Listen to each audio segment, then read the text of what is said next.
This video discusses the effective use of formative assessment and the importance of feedback to the student.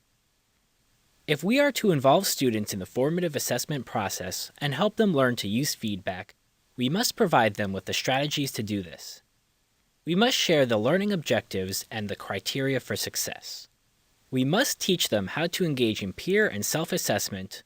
We cannot assume that they have these skills. Skills like providing constructive criticism, using feedback, and setting goals must be taught and modeled. Finally, we must provide opportunities for students to use feedback and to improve. As educators, it is very important to consistently relate improved performance to the student use of the feedback, reinforcing that students are in control of their learning. When teachers provide appropriate feedback, it motivates the student and engages them in the learning process. To accomplish this, teachers should 1. Provide students with a clear student learning objective.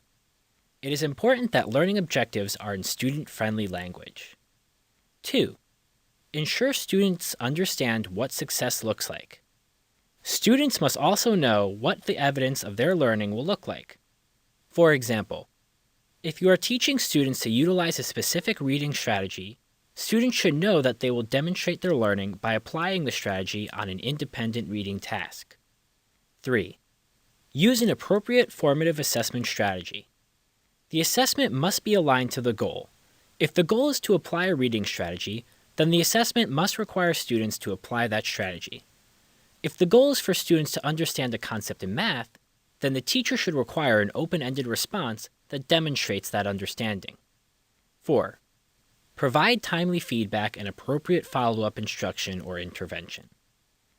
It is important for feedback to occur in a timely way, before students move on and possibly become more confused. 5. Involve the student in self-assessment and reflection. Students should be encouraged to share ownership and accountability for their learning. They should be encouraged to use rubrics for peer and self-assessment that are written in student-friendly language.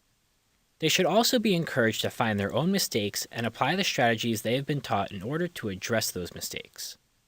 For example, if the student applies a strategy to calculate the area of a triangle, but does not answer correctly, he should first independently go through the steps of the strategy again to see if he can determine what part of the strategy he did not utilize properly.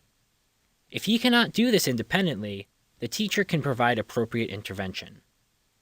6. Reassess. The last step is to reassess in order to determine if students have now achieved mastery. Sometimes we skip this step. We might explain where the student went wrong and assume he then understands. However, it is important to take the time to reassess to ensure he has mastered the learning objective. Feedback from formative assessments is important. Robin Jackson, author of Never Work Harder Than Your Student, says, "Effective feedback shows where we are in relationship to the objectives and what we need to do to get there. It helps our students see the assignments and tasks we give them as opportunities to learn and grow, rather than as assaults on their self-concept. And effective feedback allows us to tap into a powerful means of not only helping students learn, but helping them get better at learning." This raises the question of, what is appropriate and effective feedback? It is essential that feedback relates specifically to the learning goals being assessed, and when appropriate, the strategies that students should have applied. Both positive and negative feedback should be specific and usable. For example, general comments like, "Good job," do not provide any specific information that the learner can utilize and apply. Good feedback is timely and constructive. This means it is related directly to the student learning objective, includes both positive feedback as well as suggestions for improvement, and focuses on the work, not the student.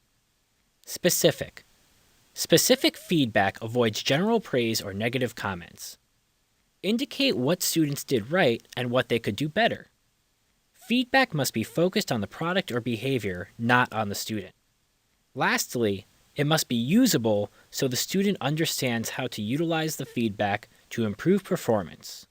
Students should then have the opportunity to improve their performance. In this way, formative assessment allows teachers to make instructional decisions that impact daily practice.